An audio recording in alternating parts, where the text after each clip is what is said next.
हिमांशु जोशी जी। राधा वल्लभ श्री हरिवंश। राधा वल्लभ श्री हरिवंश महाराज जी। महाराज जी, मैं घर पर जब भी रात को अकेला होता हूँ मुझे डर लगता है और मन किससे डर लगता अज्ञात चीजों से डरता हूँ। है?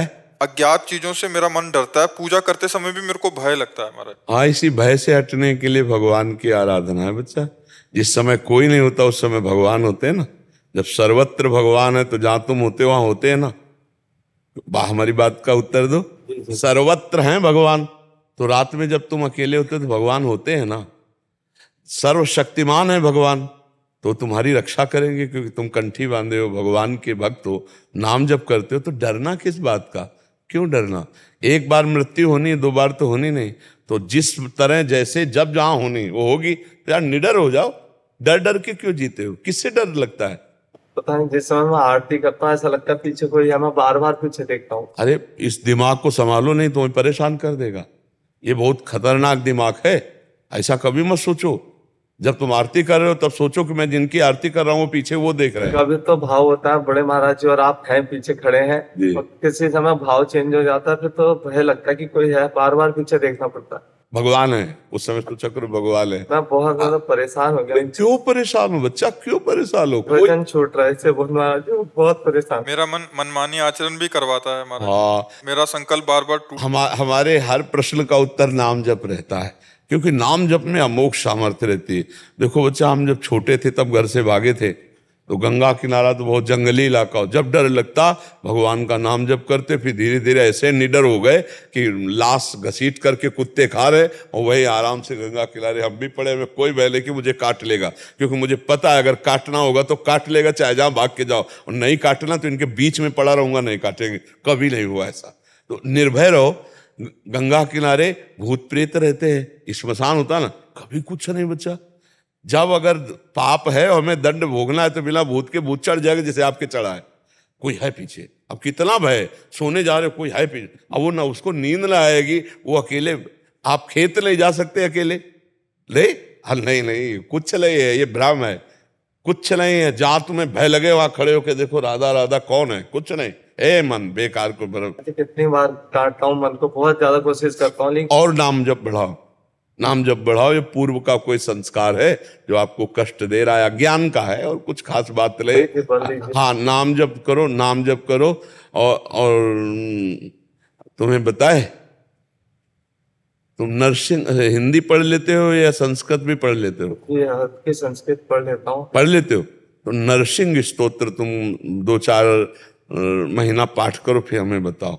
जो नरसिंह इससे दीक्षित हो तो और चीजों को पढ़ने की ज्यादा इच्छा नहीं होती है। नहीं, ये दवा खाओ। जैसे अब डॉक्टर है तो है, कोई और बतावे तो तुम मना कर देते कि भाई हमारे गुरुजी ने, जब हम ही तुमसे कह रहे हैं कि नरसिंह स्तोत्र का पाठ करो जो प्रहलाद जी स्तुति कहे, फिर आप देखो थोड़ा सा अभी क्या है कि दवाई की जरूरत है। तो दवाई में जैसे बदला नहीं जाता कि ये चूरन तो आखिरी चूरन है, पर तो ये ले सपोर्ट के लिए ले। तो अभी तुम सपोर्ट के लिए नरसिंह स्तोत्र, वो निर्भय एकदम। हाँ, जब नरसिंह भगवान का स्मरण किया जाता है तो बड़े बड़े भय का नाश कर देते हैं। हमारे ही श्री कृष्ण, तो कोई और थोड़ी है ना। आप अभी चूंकि रस में तो प्रवेश हुआ नहीं, अगर होता तो दशा नहीं होती ना। काल से भी समुझ जाए शरण ते डरत ना काल डर, दियो दान तीन अभय द्वंद्व दुख सब घटे, नित नित नौ नौ प्रेम कर्म बंधन कटे। तो अभी स्थिति नहीं ना, तो नरसिंह स्तोत्र का पाठ हिंदी सहित, अगर संस्कृत न कर पाओ तो केवल हिंदी कर लो, अगर संस्कृत और हिंदी दोनों करो तो करके देखना 2-4 महीने, और फिर आप हमें बताना। और ये तुम आज से पक्की बात याद कर लो कि हम तुम्हारे साथ हैं, तुम्हें डरना नहीं। जब तुम्हें डर लगे तो ये बात याद कर लेना। ये YouTube में पड़ेगा, इतना काट के रख लो, बार बार सुना करो, हम तुम्हारे साथ हैं, हम तुम्हारे साथ हैं। तो जहाँ डर लगे तो उसको ऑन कर दिया, हम तुम्हारे साथ हैं। ठीक है, आप डरना नहीं, आप बिल्कुल नहीं डर, मस्त रहे। अनुपम कक्कड़ जी गाजियाबाद से। राधे राधे महाराज जी, आपके चरणों में कोटि कोटि प्रणाम। गुरुदेव, आपकी शरणागत होने का सौभाग्य प्राप्त है और आपने मुझे अपना माना, ये मेरे लिए कृपा की बात है। कई बार तो ऐसा लगता है कि जैसे आपने सीसीटीवी कैमरे लगा दिया, जैसे ही कुछ गलती होती है तभी अगले दिन सत्संग में आप त्रुटि के साथ उसका एहसास कराते हैं कि ये मेरे लिए बात हो रही है। गुरुजी, भगवत मार्ग में चलने में एक कठिनाई हो रही है और वो ये है कि लोगों में भगवत भाव करना गुरुजी काफी मुश्किल हो रहा है। इन लोगों में भगवत भाव करने की आपको जरूरत नहीं है, आपको अपने में भगवत भाव करने की जरूरत है। अपने में भगवत भाव जब दृढ़ हो जाएगा तो जैसे हमारा चश्मा हरा हो तो सब हरा ही दिखाई देता है, लाल हो तो लाल दिखाई देता है। ऐसे अगर हमारा भगवत भाव है तो सब में भगवत भाव आ जाएगा। हमारा तो देह भाव है, हमारा तो कामना युक्त भाव है, तो हम सब में देह भाव ही देखेंगे, कामना युक्त भाव देखेंगे। हम ऊपर से सोचेंगे कि सब में भगवान है, लेकिन जब प्रतिकूलता आएगी तब भाव नहीं टिक पाएगा। जब कोई हमें गाली दे हम उसे अपना भगवान माने, ऐसा हो सकता है? कोई हमें अपमान करे हम उसे भगवान माने, ऐसा हो सकता है? लेकिन भगवान है। पावर तो वही है ना। हीटर में, फ्रिज में, एसी में एक ही बिजली है, एक जगह यंत्र के प्रभाव से गर्मी पैदा कर रही और एक जगह ठंडी पैदा कर रही। परमात्मा एक पावर है। अब 3 गुणों का स्वभाव प्रभाव है। तमोगुण है तो राक्षसी प्रवृत्ति प्रकट होगी, रजोगुण है तो राजसिक, सत्वगुण है तो सात्विक, लेकिन पावर तो उसमें परमात्मा है ना। ये जब तक ज्ञान नहीं होगा तब तक भाव केवल ऊपर से लगाते रहेंगे तो अनुकूलता में तो लग जाएंगे भाव, प्रतिकूलता में नहीं लगेंगे। प्रतिकूलता में कठिन है, पर ज्ञान हो जाने पर भाव लगाने की जरूरत नहीं पड़ेगी। जो है सो है, वो परमात्मा है। जैसे कहा जाता है कि ये हाँ परमात्मा नहीं है तो वहां भी है नहीं? है शब्द तो वहां भी है ना। बोले यह परमात्मा नहीं है, वो भी है। परमात्मा है, जहां है तो वो है। कोई कण ऐसा नहीं वो नहीं है। जो हम कहते हैं जहां नहीं है वहां भी वो है। जैसे है विराजमान है ना, ऐसे परमात्मा विराजमान है। परमात्मा निर्विकार है। खोपड़ी के प्रभाव से उसका अलग अलग भाव प्रभाव दिखाई दे रहा है। जैसे हीटर में बिजली गई तो आग पैदा कर रही है, एसी में गई तो ठंडी हवा, फ्रिज में तो ऐसा, मोटर में गई तो पानी निकाल रही। बिजली कैसी है? वो पावर है। अलग अलग क्रियाएं हो रही, कहीं जीवन दे रही, कहीं जीवन ले रही। नहीं हो रही? छू जाए तो मार नहीं देती। ऐसे परमात्मा की 3 लीला हो रही, सृजन, पालन, संहार। कहीं रचना हो रही, कहीं उत्सव मनाया जा रहा है, कहीं विषाद मनाया जा रहा है, कहीं विनाश हो रहा है, कहीं पालन हो रहा है, कहीं संहार की लीलाएं। तो ये तत्व ज्ञान होने पर हम ये जान पाएंगे कि भगवान सर्वत्र हैं। और उसके लिए जो साधन बताया गया कि नाम जप करो, भगवान को भोग लगाकर पवित्र आहार पाओ, किसी को दुख पहुंचाने की चेष्टा मत करो, तो आपका हृदय जब निर्मल, अपने कर्तव्य का पालन करो। जैसे आप स्त्री शरीर में तो आप किसी की पत्नी हैं, किसी की पुत्री हैं, किसी की बहू हैं, विविध प्रकार से आपके कर्तव्य कर्म है। सास ससुर की सेवा करना, पति की सेवा करना, पुत्र आदि को स्कूल के लिए तैयार करना, सब व्यवस्था, ये सब पूजा है, ये सब भजन है। केवल हमें भावना अपनी बना लेनी है कि ये सब भगवान इनके अंदर बैठे। पुत्र को पुत्र के रूप में प्यार, पति को पति के रूप में, सास ससुर को, अभी आनंद स्वरूप भगवान की कृपा आपको अनुभव में आने लगेगी। हम 2 विभाग न करें कि भजन विभाग अलग है और संसार विभाग अलग है। प्राय इसी में भजन की हानि होती है। हम सबके 2 विभाग दिमाग में रहते हैं कि माला चलाना और आरती करना तो भजन है, लेकिन और जो जितने कार्य हो तो सब संसार के कार्य हैं। नहीं, सब कार्य भजन है। ऑफिस जाना भजन है, रसोई बनाना भजन है, फावड़ा चलाना भजन है, व्यापार करना भजन है, गोली चलाना भी भजन है। अगर राष्ट्र रक्षक है वो और शत्रुओं पर गोली चला रहा तो उसका भजन है। भगवान मामन स्मर युद्ध च, मेरा स्मरण करते हुए युद्ध रूपी कर्तव्य कर्म कर। तो आप अपने कर्तव्य कर्म को करते हुए जब नाम जप करेंगे तो आपका हृदय पवित्र होगा। तो पवित्र हृदय में साफ अनुभव होता है, सब में भगवान है। भावना करने की जरूरत नहीं होती, वो दिखाई देता है, वो परमात्मा है, सबके अंदर है। जब ये दिखाई देगा तब हमको जब कोई गाली देगा तो हमें हंसी आएगी, मेरा ही प्रीतम है, कोई और नहीं। जैसे अपनी जबान दांत से कट जाए तो हम किसको गाली देंगे? क्यों? कष्ट तो हुआ, पर मेरे ही दांत से कटी है, मेरे ही भगवान मेरा अपमान करने की लीला कर रहे हैं, मेरा ही इष्ट इसके अंदर बैठकर गाली दे रहा है, तब बुरा नहीं लगता। अपनी भाषा में जब अपने को कोई गाली दे और हमारी स्थिति ऐसी हो जैसे विदेशी भाषा में हमको गाली दे तो हमारे ऊपर कोई फर्क नहीं पड़ेगा। और जब हमारी भाषा में हमको कोई गाली दे, को फर्क ना पड़े, तब समझना चाहिए हमारी भक्ति रंग ला रहे, तब सब में भगवत भाव होगा, तब सब में। पर है बहुत कठिन है, बहुत कठिन है। अनुकूलता में तो सबके अंदर भगवत भाव, और जब कोई आकर सीधे ऐसे खड़े होकर अपमानित हमें करे, गाली दे, पाखंडी, नीच, धूर्त, फिर हमारे अंदर आए कि मेरे भगवान है, तब तो हमारी भक्ति रंग लाएगी। साधु के सामने कैसी बात, निकालो इसको, फेल हो गए। वो आया था आपसे प्रश्न करने आया था कि तुम्हारी कितनी क्षमता बढ़ी भक्ति की, ये बात है। तो हम सब में भगवान है, इसमें माने या न माने, जो है चीज वो तो है ना, ऐसा दिमाग में बैठा लो कि सब में भगवान तो है ही। अगर हम मान लेंगे तो आनंद का अनुभव होने लगेगा, नहीं मानेंगे तो भी भगवान है, तो हमारा कल्याण हो जाएगा, हमारा मंगल हो जाएगा। भगवान है ना, ये आपको पता है ना, भगवान सब में है। ये जो सब है ना, ये यंत्र हैं, इनमें जो पावर है वो भगवान है। देखो इस शरीर एक यंत्र ढांचा है, ये तो सबको पता है, इसको जलाया जाता है मरने के बाद, तो जो अंदर था वो तो मरा नहीं, वो तो निकल गया ना।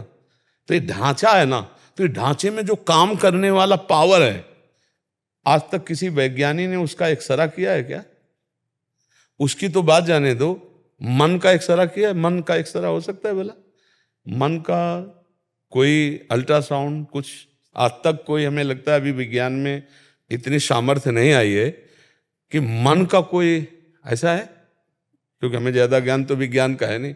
वो केवल स्थूल ढांचे को दिखा सकता है, तुम्हारी यहाँ से हड्डी क्रैक हुई है, तुम्हारा दिल, तुम्हारा जो स्थूल बना हुआ पांच भौतिक, उसे दिखा सकते हैं, लेकिन मन और इंद्रियां, चित्त, अहंकार, ये नहीं दिखा। फिर इसके बाद है सूक्ष्म शरीर के बाद कारण, फिर है आत्म तत्व, ये कोई नहीं पकड़ पाएगा। देखो आप रह रहे हो, आप लोग अपने शरीर में रह रहे हो, लेकिन आप क्या हो आज तक जान पाए हो? अगर पूछा जाए आप अपने को जानते हो, बोले हाँ जानते हैं, हमारा ये नाम है, हम अमुक गांव के, हम इस जाति में पैदा हुए, ये इतने साल के, सारी बात शरीर की बताओगे, अपनी नहीं बताओगे। वही जो आपका स्वरूप है, आप में पावर है, वो वही। जैसे एक ने प्रश्न किया था, भगवान ने माया रच के हमें फंसा दिया। हम कहा भाई सही बात पूछो तो भगवान ने नहीं फंसाया, आप ही फंसे हो, भगवान ने नहीं फंसाया। क्यों? क्योंकि आप ही वही हो, सच्ची वाला ना। ये जो आपके ढांचे हैं ये आप नहीं हो, आप में जो पावर है। एक 0 वाट का बल्ब जले तो आप क्या बोलोगे? किससे जल रहा है? तो आप क्या बोलोगे? बिजली से जल रहा है ना। और एक 1000 वाट के हाइलोजन जल रहा है तो आप उसको क्या बोलोगे? बिजली से ही तो जल रहा है ना। तो चाहे चींटी हो, चाहे देवता हो, चाहे ब्रह्मा हो, चाहे मनुष्य हो, सब में पावर किसका है? भगवान का। भगवान ही है। जैसे बिजली के पावर से, ऐसे भगवान। बिजली तो प्राकृतिक है, वो तो तार के कनेक्शन से ही जाती है, और ये बेतार कनेक्शन है। कहो सो कहाँ जहां प्रभु नाई, कोई कण ऐसा नहीं जो भगवान ना बने हो, स्वयं भगवान सब कुछ बने हुए हैं। ये जब ज्ञान हो जाएगा तो हमें सब जगह भगवान दिखाई देंगे। अभी हमें ज्ञान नहीं है ना, अभी हमारा ज्ञान केवल शरीर में सीमित है। मैं एक स्त्री हूं, मैं पुरुष हूं, ये खाना पीना, देखना सुनना, अच्छा बुरा, ये है प्राकृतिक ज्ञान। अभी माया से परे ज्ञान नहीं हुआ है, तो हम माया ही देख रहे हैं, मान अपमान, सुख दुख, स्त्री पुरुष, जड़ चैतन्य। जब इससे परे ज्ञान होगा, जो पर ज्ञान है, जो पराविद्या है, वो फिर भगवत स्वरूप है। फिर तो अपने आप लाली मेरे लाल की जित देखो तित लाल, और लाली देखन मैं चली तो मैं भी हो गई लाल। बोले जब हम भगवत साक्षात्कार करने चले तो जब साक्षात्कार हुआ तो मैं खत्म हो गया, खोजने वाला ही मिला। जब खोजने में उतरे तो खोजने वाला ही वही मिला, और कोई नहीं मिला। जिसकी हम खोज कर रहे थे खुद था, दूसरा कोई नहीं था। सच्ची, अब हमारी बात समझ में आ रही? इस समय हम उनके प्रश्न के अनुसार बोले कि सब में भगवान है, दो नहीं है, एक ही है, और वही सब रूपों में। ये दो का भाव हट जाए तो अज्ञान नष्ट हो जाए, और ये बहुत बड़ा अज्ञान है। तो ये जैसे हमारी दृष्टि दो है, आंखें दो हैं, पर लक्ष्य एक होता है, ऐसे ही स्त्री पुरुष, जड़ चैतन्य, दुख सुख, लाभ हानि, मान अपमान, ये सब द्वंद्व हैं, इनमें तत्व एक ही विराजमान है। अब इस शुद्ध ज्ञान होने के लिए थोड़ा पवित्र हृदय चाहिए ना। अभी तो तो नाम जप करो, भगवत चर्चा सुनो, दूसरों की सेवा में ज्यादा ध्यान दो। हम अब अंदर की बात, आपको रहस्य की बात कह रहे हैं। बड़े बुजुर्गों की, असहायों की, पशु पक्षियों की अगर आप सेवा कर लिए तो बहुत जल्दी हृदय पवित्र होगा, क्योंकि शरीर से ही आचरण हमारे बिगड़े, जिससे हमारा हृदय अपवित्र हुआ। तो जैसे मान लो बूढ़ी सास हैं, उनके हम शौच फेंक दें, उनके कपड़े धोएं, उनके चरण दबावें, उनमें भगवान की भावना करके से बहुत जल्दी हृदय पवित्र हो जाएगा। पर मंदिर में पानी तो चढ़ा सकते हैं, लेकिन अपने बड़े बुजुर्गों के मल भरे कपड़े नहीं धो सकते। आज का समय ऐसा हुआ आ रहा है कि बुजुर्ग लोगों के साथ असभ्य व्यवहार आज की समाज कर रही, तो मुझे लगता है कि फिर मंदिर वाले भगवान प्रसन्न नहीं हो गए। जैसा ये हम कई बार एकांतिक में कहते हैं कि हमारे समाज को इस समय इस ज्ञान की आवश्यकता है कि बड़े बुजुर्गों का सम्मान करना सीखो, बड़े बुजुर्गों की सेवा करना सीखो। बड़े बुजुर्ग प्रसन्न हो गए तो भगवान प्रसन्न हो गए। उनको ये मत देखो कि वो गाली देते हैं, वो कैसा व्यवहार करते हैं। बुजुर्ग अवस्था में बुद्धि थोड़ा शासन से रहित हो जाती है। हो सकता है वो गाली तो मैं दे, तुम करो सेवा, वो तुम्हारी निंदा करें, गाली दे, आपको नहीं देखना, आपको अब सेवा करनी, भगवत प्राप्ति करनी है। तो घर में अगर बड़े बुजुर्ग हो तो उनकी सेवा जरूर करो। सेवा से बहुत जल्दी हृदय पवित्र होगा। और अपने कर्तव्य का पालन करो। भगवान क्षम्य है, ये वो कृपा करके सोई जाने जे देहु जनाई, तो जानत तुम्हें वो जो भगवान का आश्रय लिया, भगवान की सेवा की, भगवान उसे जना देते हैं। जहां जाना तो भगवत स्वरूप हो जाता है। अब मतलब है यार, तो उसमें क्या जानना है, वो तो है ही। अब जैसे हमारे दिमाग में है ना, तो ये लगता है यार, तो उसमें क्या अकल लड़ानी, वो है सर्वत्र है, तो अकल क्या लड़ानी भाई।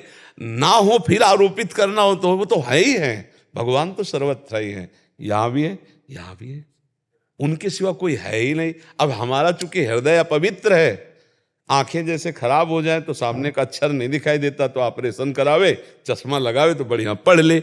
ऐसे हमारी अविद्या के नेत्र, ज्ञान के नेत्र खुले, इसीलिए गुरु के पास जाया जाता है। अज्ञान तिमिरांधस्य ज्ञानांजन शलाकया चक्षुरुन्मीलितमेन तस्मै श्री गुरुवे नमः।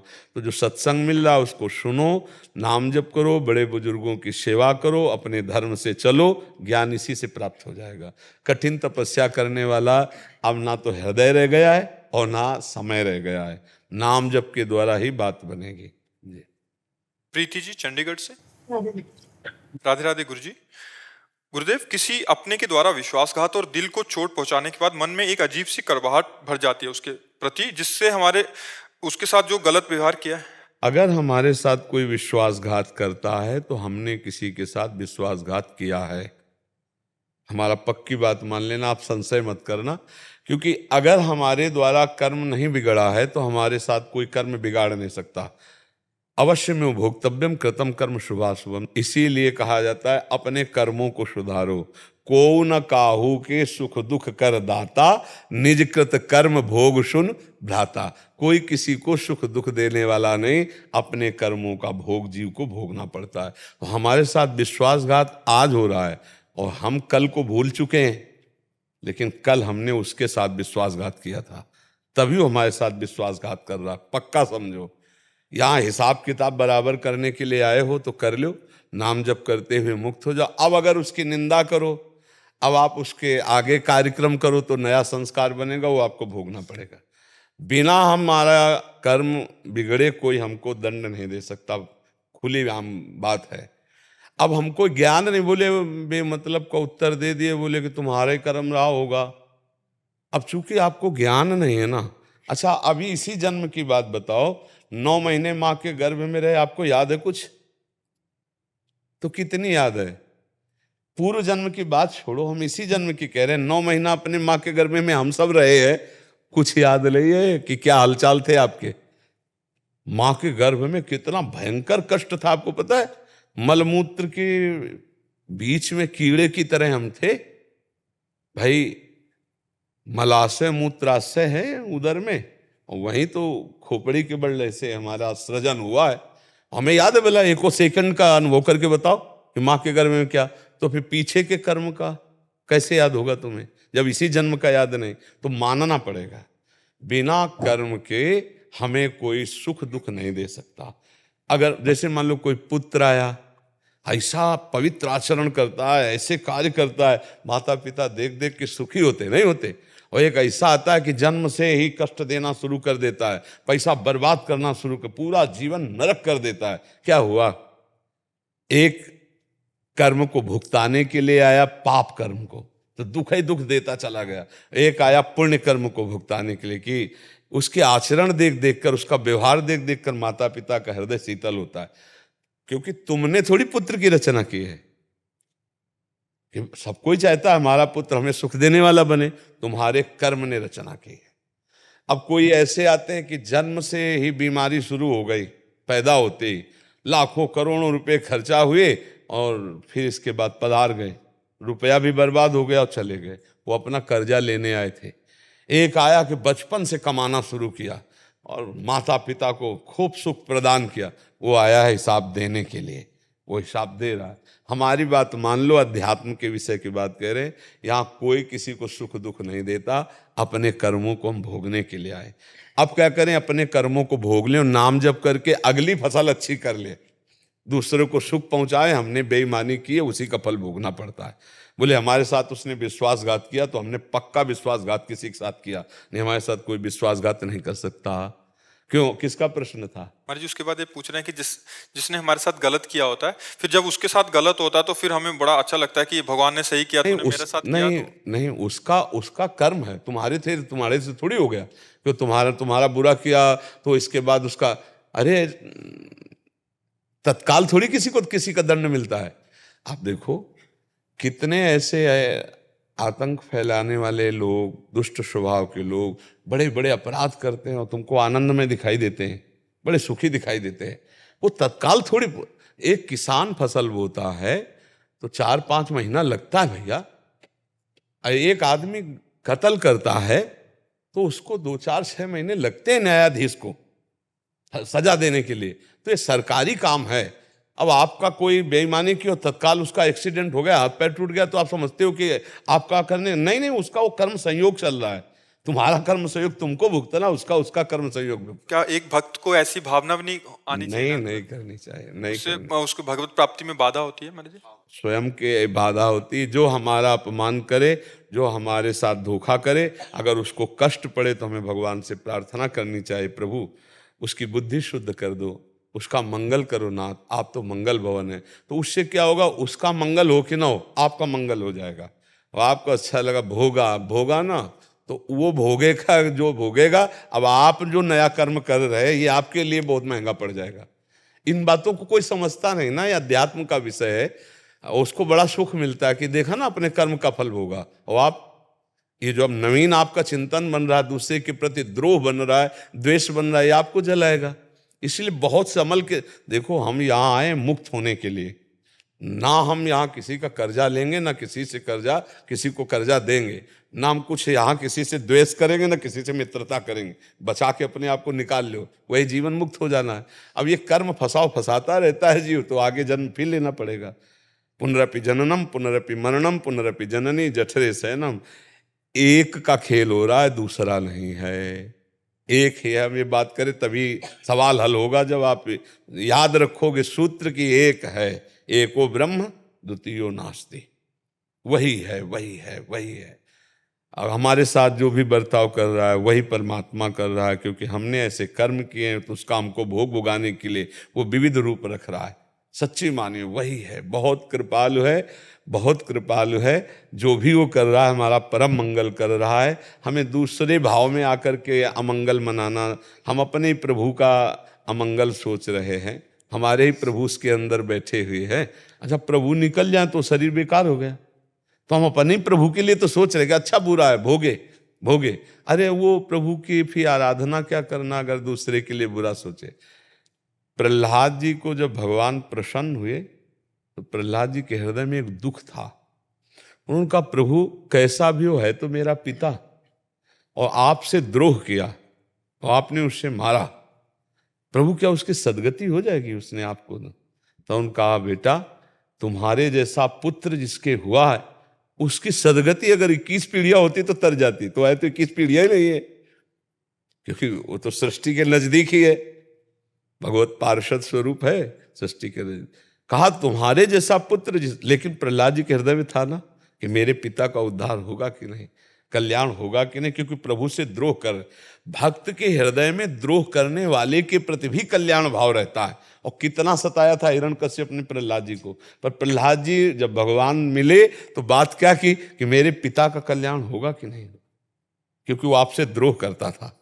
तो उनका जिसे आप जैसा पुत्र उसका कल्याण नहीं, तो भगवान ने आंतों की माला डाल रखी थी उसके हिरण्यकश्यप की।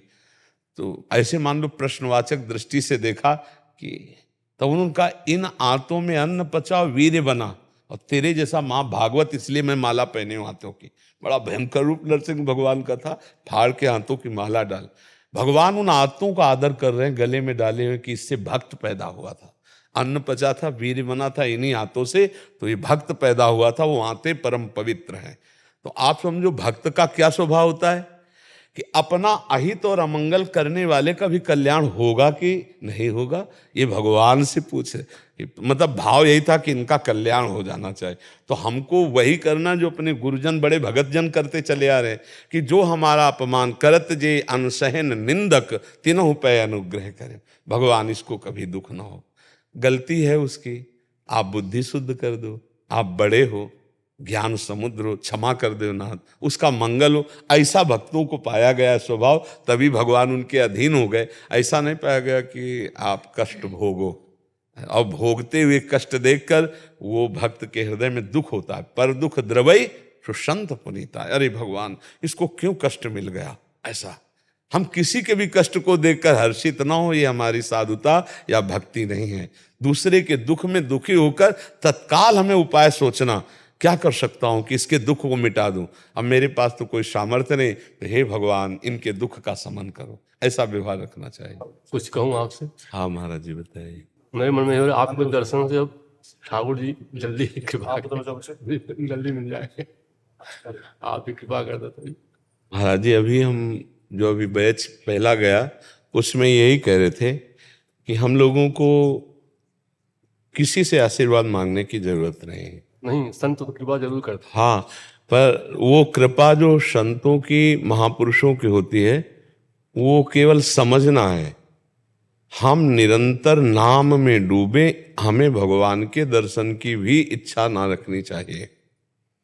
हम नाम स्मृति में इतना डूब जाए तो अदर्शन एक सेकंड के लिए भी नहीं होगा। नाम रूप को समाये हुए है। अगर नाम हमारे अंदर चल रहा है तो सच्ची कहते हैं हर कर्ण हर क्षण वो परमात्मा में ही स्थित रहता है। अगर नाम नहीं चल रहा है तो फिर बात रंग नहीं लाती है। इसलिए नाम हमको यही पकड़ना है। अच्छा, इसका हमारे आशीर्वाद मिल चुका है, जो हमें गुरुजनों ने स्वीकार किया, हमें ये मार्ग दिया, इसका मतलब हमको आशीष मिल चुका है कि हम इस नाम रूपी जहाज पे चढ़ जाएं। बहुत समुद्र से पार होने के लिए सुदृढ़ जहाज है ये। भगवत प्रेम प्राप्त करने के लिए ये महामहिम मूल है। प्रेम मूल यह नाम है, प्रेमी रसिक जपत यह नाम, प्रेम मगन निज बन विश्राम, श्री हरिवंश जहाँ रहें। प्रेम प्रवाह परे जन सोई, तब क्यों लोक वेद शुद्धि होई। लोक की शुद्धि नहीं, वेद की शुद्धि नहीं, देह की शुद्धि नहीं। नाम में जितना सुख है उतना सुख और कहीं नहीं, त्रिभुवन में नहीं। मतलब भाई जी से हनुमान प्रसाद पोद्दार जी ने कहा कि भगवान श्री हरि सामने हो तो भी नाम न छोड़ना। नाम न मतलब नाम की महिमा जो महापुरुषों में, जो गुरुवाणी में, जो गुरुजनों से सुनी गई और उसका यत् किंचित स्वाद लिया गया, तो इससे बढ़कर के कुछ नहीं। नाम ही सर्वोपरि। बस नाम का ये ध्यान रखना है कि हमारा क्रम न टूटने पावे। अव्यावृत भजनात्, जब नाम और श्वास, नाम और दिल की धड़कन एक हो जाए तब समझना चाहिए कि अब हमारा काम हो गया। तदर्पिता अखिलाचारिता तद्स्मरणेन परम व्याकुलतेति। अपने आराध्य देव इष्ट का नाम छूटने पर व्याकुलता पैदा हो जाए। और अगर नाम चल रहा है तो इतना महापुरुषों में आनंद पाया गया कि शरीर को भीषण यातना देने पर भी उनकी मुस्कुराहट में फर्क नहीं पड़ा है। तेरा किया मीठा लागे, हरिनाम पदारथ नानक मांगे।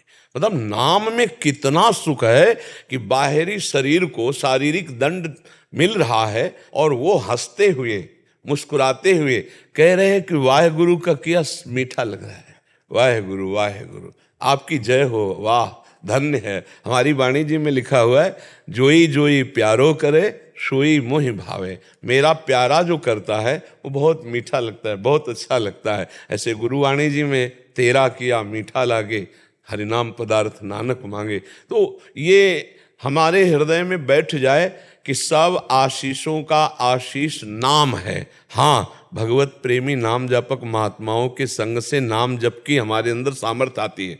भजन न होई संग बिनु, और भजन बिना नहीं प्रेम, तो छिन्हु भजन न छाड़िए, धरिए या ध्रुनेम। हर समय भजन। देखो, अगर अंदर से नाम नहीं चल रहा तो आप धाम में रहकर, प्रभु के श्री मंदिर में रहकर भी आप रस नहीं ले पाएंगे। और अगर नाम चल रहा है तो आप जहां भी हो, प्रपंच में भी रहकर आप प्रपंच अतीत स्थिति को प्राप्त होगे। समाज में भी रहकर आप एकांत हो, नाम नहीं चल रहा तो एकांत रहकर भी आप प्रपंच में हो, अंदर का भूताकाश से एकांत हो, लेकिन चित्ताकाश में पूरा प्रपंच भरा हुआ है। तो हमारी यही प्रार्थना है, बस खूब नाम में बड़े बड़े महापुरुषों के वचन, गुरुजनों की चरण रज का प्रताप यही अनुभव कराता है। नाम, बस नाम, निरंतर नाम में डूबे, निर्गुण निराकार सगुण साकार ब्रह्म तत्व प्रेम जो चाहे वो प्राप्त हो जाएगा। जैसा चाहे वैसी अनुभूति हो जाएगी। नाम भगवान में इतनी सामर्थ्य है, वो जो गुरुदेव नाम दें बस उसी में अमृत भाव कर ले। ये नामा अमृत है, राम कृष्ण हरि राधा, जो गुरुदेव नाम दें, या प्रणव ओंकार भी तो भगवान कला, जो गुरुदेव दे उसी में तृप्त रहे। और हमने ये देखा महाराज कि जैसे काशी से भी हमारे पास भगवान के संत जन आए कृपा करके, तो वो बताए कि सब कुछ करने पर भी मैं असंतुष्ट क्यों हूँ। उन्होंने प्रश्न किया, करीब 65 वर्ष की अवस्था। उन्होंने कहा, वेदांत का अनुशीलन करता हूँ, काशी विश्वनाथ जी को रोज गंगा जल चढ़ाता हूँ, गंगा स्नान करता हूँ, गुरुजनों के चरणों की सेवा में हूँ, फिर भी मन अशांत है। मैं काशी से केवल इसलिए आया हूँ कि शायद आप इसकी शांति का रास्ता बता दें। तो जैसे भगवान की प्रेरणा होती है ना, विश्वनाथ जी उन्हें भगवान ने भेजा, तो यहाँ भी वही बोलने वाले हैं। हम कहा, महाराज जी एक बात केवल पकड़ में आ रही, अव्याव्रत भजनात्, अखंड सुमिरन नहीं है, बाहरी क्रियाएं सब हैं, अखंड सुमिरन नहीं। तो उन्होंने कहा, हाँ ये बात हम स्वीकार कर। तो हम कहा, एक बार हमारी प्रार्थना मानो, उनको पद्धति बताई कि आप ऐसे सुमिरन करो। तो अभी 8-10 दिन पहले आए थे, आते ही एकदम प्रसन्न मुद्रा और कहा कि जो जीवन में नहीं बन पाया था वो कुछ दिनों में बनने लगा। तो हम कहा, ये सुमिरन की होती है। स्मृति सबसे बड़ा धन है साधु का। अगर हमारी हर समय हरि स्मृति हो रही है, भगवत नाम जब चल रहा है, कोई भी प्रश्न बकाया नहीं रहेगा, सारा उत्तर आ जाएगा। सारा ज्ञान नाम में है। गुरु नानक साहब जी की वाणी पढ़ी तो उसमें लिखा था कि आप सन्यास ले लो, आप तीर्थ यातन कर लो, आप मूड़ मुड़ा लो, या आप जटा रखा लो, आप कुछ भी कर लो, यदि नाम जप नहीं चल रहा है, नाम नहीं चल रहा है, तो आंतरिक विश्राम नहीं मिलेगा। बड़े बड़े महापुरुषों की जब बात पकड़ी गई तो सब सार नाम आया। और हम लोगों को बहुत अवसर मिला है नाम जपने का, बहुत अवसर, केवल प्रभु ने भजन के लिए अवसर दे दिया है। हाँ, बहुत। पूज्य श्री ठाकुर बाबा जी के पास रह करके कुछ दिन केवल यही देखा कि बाबा की स्थिति केवल नाम में थी। ठाकुरदास बाबा हर समय नाम, हर समय नाम।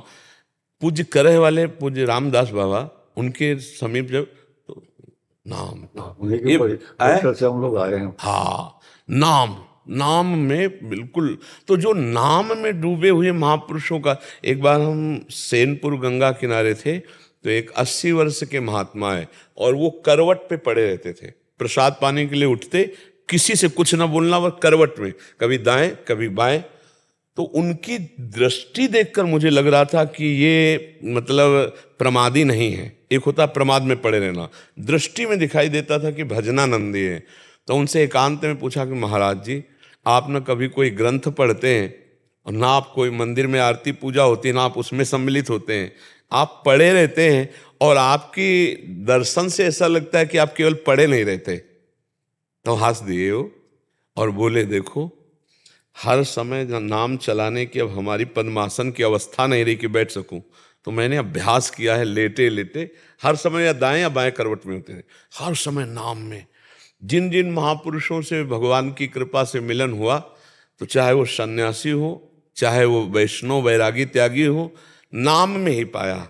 जैसे सन्यास धर्म में है तो प्रणवंकार वृत्ति, ओंकारमयी वृत्ति, ओंकार में ही चिंतन लगाना। तो जहां भी चित्त संसार का चिंतन छोड़ दे तो सुख का अनुभव करता है।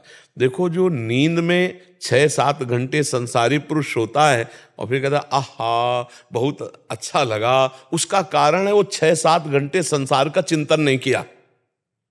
नींद में जो सुख मिलता है वो केवल संसार का चिंतन ना होने के कारण इंद्रियों को एक नया ओज, नया बल, नया तेज मिलता है। अगर जागृत अवस्था में हम प्रभु के चिंतन में संसार का चिंतन छोड़ दे, उसी को समाधि कहते हैं। वही दिव्य आनंद में डूबा रहता है। अभिषेक मित्तल जी अंबाला से। राधे राधे महाराज जी। राधे राधे महाराज जी। महाराज जी, भगवान श्री कृष्ण भगवद गीता के 9वें अध्याय में कहते हैं कि जो अनन्य भाव से मुझे भजते हैं उनका योग स्वयं मैं खुद वहन करता हूं। इसका महाराज जी अर्थ क्या है? क्या भगवान केवल शुद्ध भक्तों का ही योग स्वयं वहन करते हैं? योग का तात्पर्य होता है अप्राप्त की प्राप्ति कराना, और क्षेम का तात्पर्य होता है प्राप्ति की रक्षा करना। किसका? अध्यात्म में।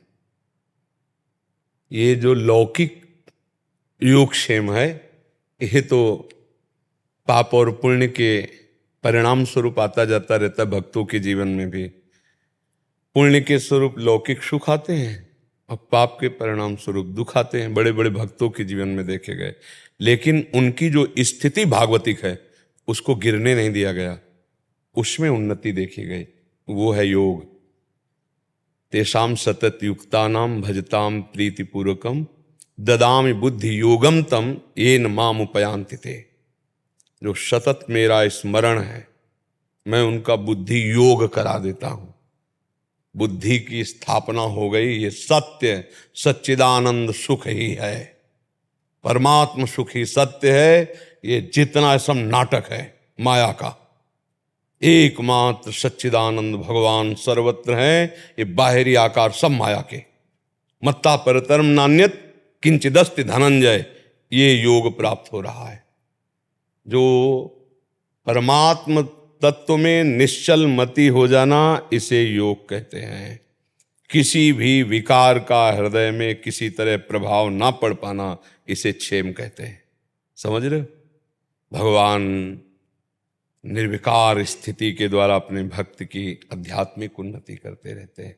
हमारी मांग सुख है, नित्य सुख है, शाश्वत सुख है।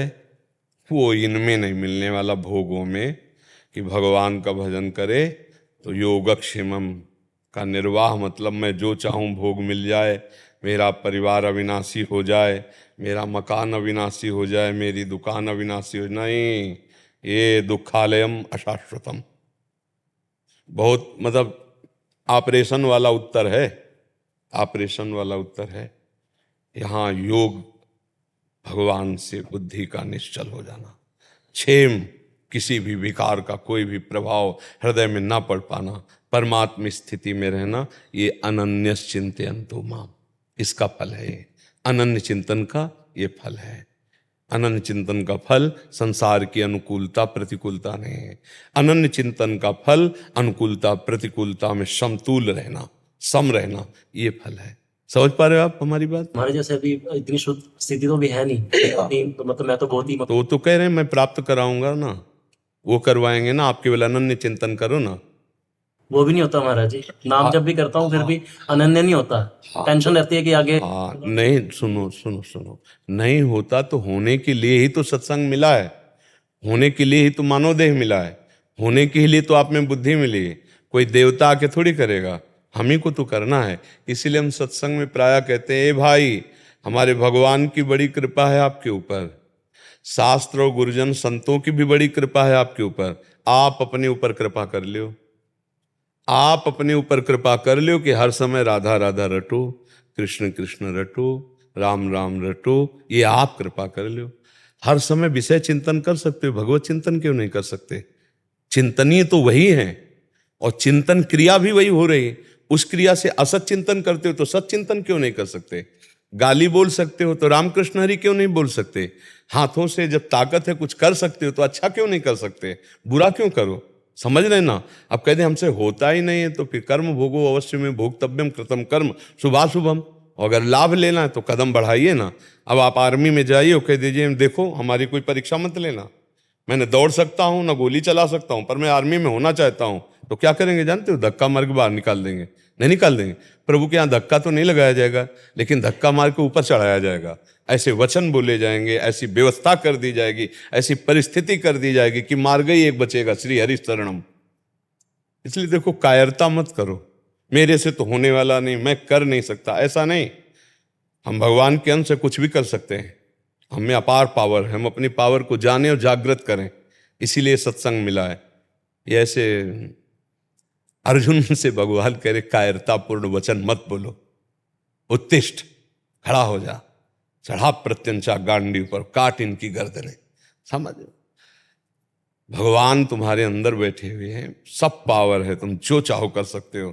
लेकिन यही हमारी निराशा की भावना, मेरे से तो नहीं होने। हाँ, तुमसे 3 घंटे फिल्म देख सकते हो, 3 घंटे बैठ के नाम जप नहीं कर सकते? सोचो, हमसे तो नहीं होना। 3 घंटे तुम मोबाइल चला सकते हो, गेम खेल सकते हो, वेब सीरीज देख सकते हो, इधर उधर के नाटक नौटंकी देख सकते हो। 3 घंटे शांत होकर नाम जप नहीं कर सकते? ये कमजोरी है ना अपनी। तो इसी कमजोरी को त्यागने के लिए तो हमें मनुष्य देह मिला। साधन धाम मोक्ष कर द्वारा, पाए न जे परलोक संहारा, सो परत्र दुख पावई, सिर धुनि धुनि पछताए, काले कर्म ईश्वर मिथ्या दोष लगाए। आप यहाँ आना न चाहते तो आपको कौन ले आता? आप आना चाहे तो आ गए ना। इसीलिए आप मिलना चाहेंगे तो भगवान भी मिल जाएंगे, पर आप चाहिए तो। जब एक आदमी आर्मी में जाना चाहता है तो तड़के से शुरू होता है, प्रातः काल दौड़ लगाना, उछल कूद करना सब। उसे पूछो क्यों कर रहे हो? कह रहा कोशिश कर रहा हूं कि आर्मी में चला जाऊं। तो ये तो भगवान से मिलन की कोशिश है। नाम जप करना, गुण कीर्तन करना, साधु समागम करना, दूसरों की सेवा करना, परोपकार करना। ये क्यों ऐसा बोलो कि ये भी तो हमसे नहीं होता? होता तो सिद्धों से है, साधक को करना होता है। नहीं भाई, भजन होता तो सिद्धों का है, साधक को तो भजन करना पड़ता है। तो आप साधक हो तो आप साधना कीजिए। उसके लिए ऐसा क्यों बोलते हैं कि मेरे से तो नहीं होता? अगर महाराज ने प्रश्न में ये बोला था कि हम नाम जप तो करते हैं, लेकिन नाम जप करते हुए चिंतन भोगों का रहता है, वो चीज बुरी है। चलेगा।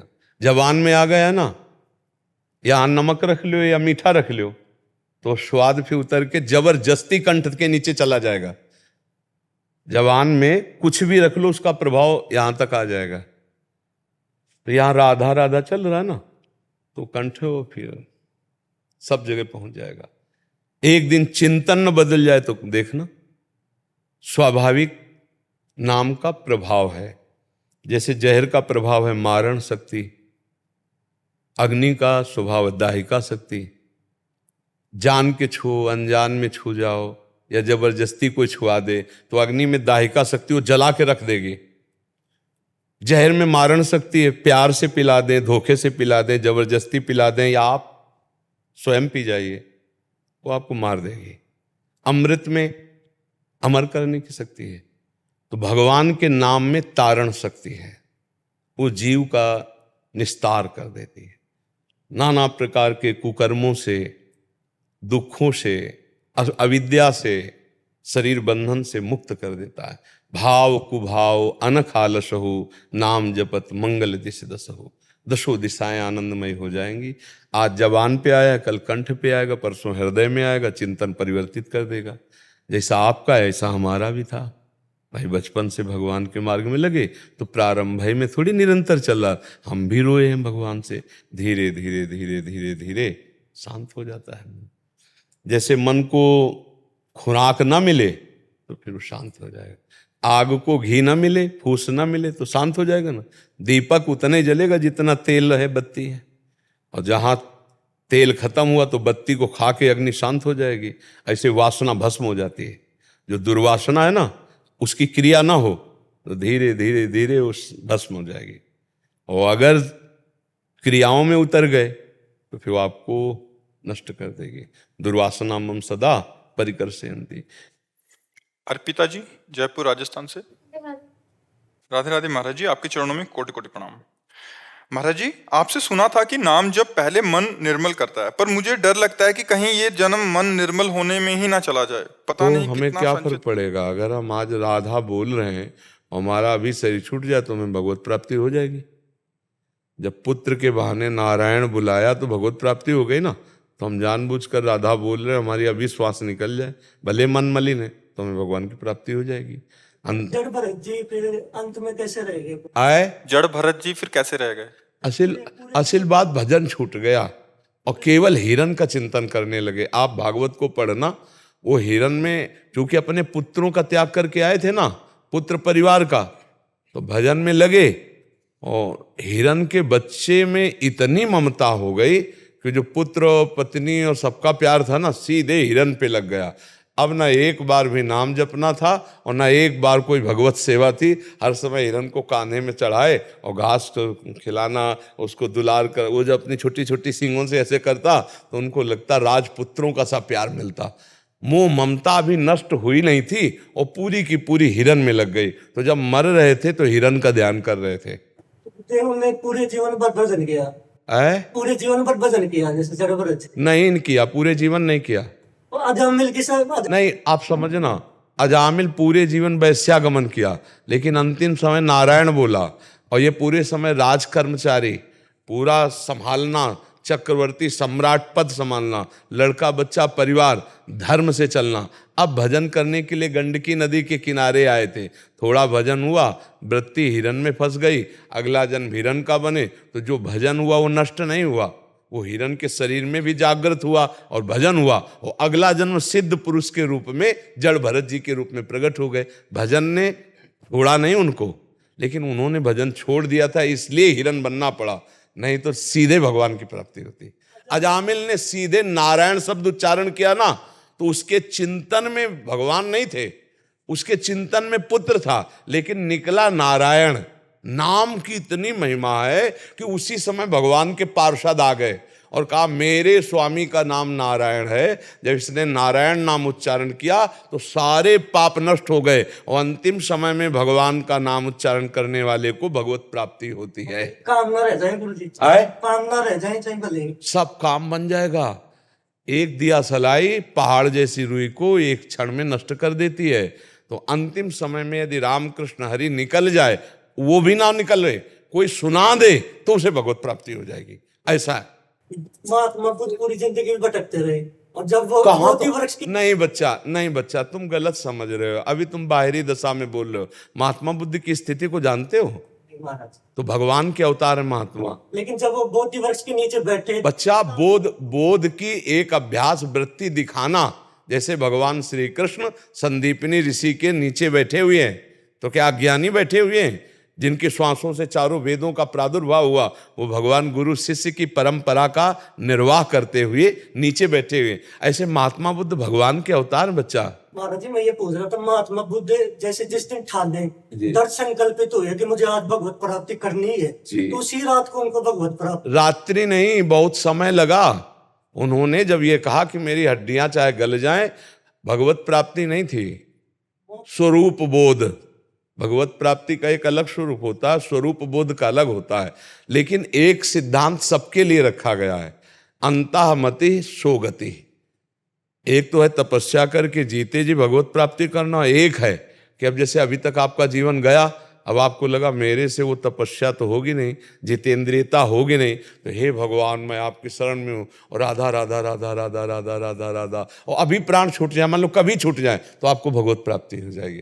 एक है कि जैसे पूरा मुकदमा आपके खिलाफ चला गया और आपको फांसी की सजा मिल गई, तो एक चांस है ना आपके बचने का, राष्ट्रपति है ना, अगर वो माफी दे दे तो कोई कानून काट सकता है क्या उसकी माफी को? बस ये आखिरी चांस नाम उच्चारण करना, मानो राष्ट्रपति के द्वारा माफी दे जाना है। और वो जो तपस्या करके भगवत प्राप्ति करना है, वो जगत मंगल के लिए होता है, इसमें अपना कल्याण हो गया। लेकिन लाखों को महात्मा बुद्ध ने भगवत प्राप्ति कराई कि नहीं कराई? ये जगत मंगल के लिए होता है। जो जीते जी भगवत प्राप्त हो जाता है वो संपूर्ण सतरति सतरति सा लोकान तारयति, वो लोगों को तार देता है। और अपने तारने के लिए तो भगवान नाम बहुत बड़ी महिमा है।